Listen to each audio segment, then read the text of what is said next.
All right, let's dive in. Today, we are going to crack the code on what is, for a lot of people, the trickiest part of the entire IELTS exam, Speaking Part 3.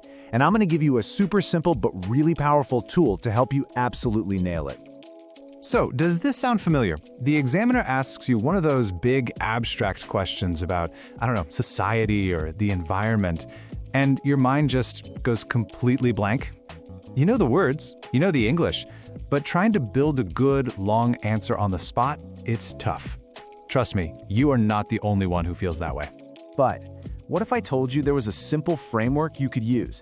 A framework that would help you build a strong, really impressive answer every single time you open your mouth. Well, there is. So let's get right into it. Okay, so before we jump into the solution, we've got to understand the problem. What is the examiner actually listening for in Part 3? Because, it might not be what you think. Here's the deal. They're not really testing your personal opinions. There's no right or wrong answer here. What they are testing is your ability to have a real discussion. Can you think about a topic from different angles? Can you explain what you mean clearly? And, this is the big one, can you justify why you think that? And of course, can you do it all using good, effective English? That's the real challenge. So how in the world do you do all of that when the pressure is on? Well, you use a secret weapon, a really simple, easy-to-remember framework called the ORE strategy. Put simply, the ORE strategy is like a roadmap for your answer. It's a three-step guide that gives you a clear beginning, middle, and end. It basically makes sure you check all the boxes the examiner is listening for, so you don't have to panic about what to say next. And the strategy really is as simple as it looks. ORE. It stands for opinion, reason, and example. First, you state your main idea, right up front. That's your O, opinion. Next, you explain why you think that. That's your R, reason. And finally, you back it all up with a specific case, your E, example.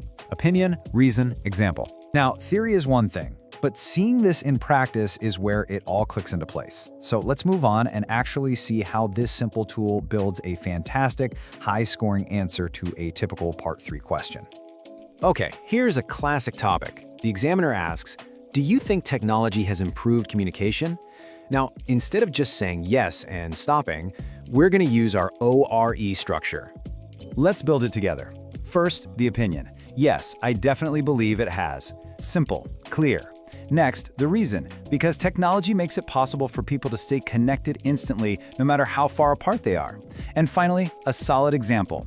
For instance, video calls are a huge help for families like mine, letting us stay close even though we live in different countries. See that flow? Opinion, reason, example. It's a full, logical, and really well-supported answer. Let's try another one. Why do some people prefer living in cities? This is a really common why question, asking you to explain a trend you see in the world. Okay, let's plug this into the structure. Opinion. I think the main reason people choose cities is because they just offer so many more opportunities. Reason. There are usually better jobs, public transportation is way more efficient, and there's a much bigger variety of things to do for fun. Example. A great example is young professionals, who often move to a big city right after they graduate to get their careers started. See? It's organized, it's clear, and it's super easy for the examiner to follow. Okay, one last example, just to make sure this is locked in. This is a solutions type of question. How can governments encourage people to read more? And yep, the pattern holds strong. Let's walk through it.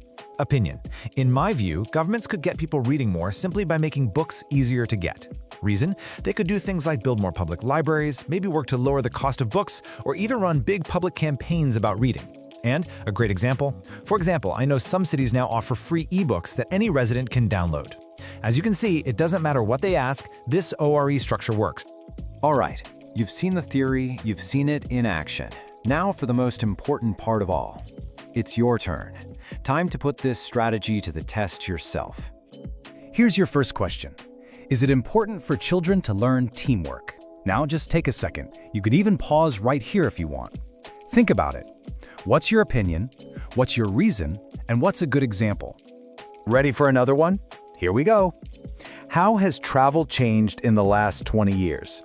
Now again, don't overthink it. Just follow the steps. What's your main idea? Your opinion.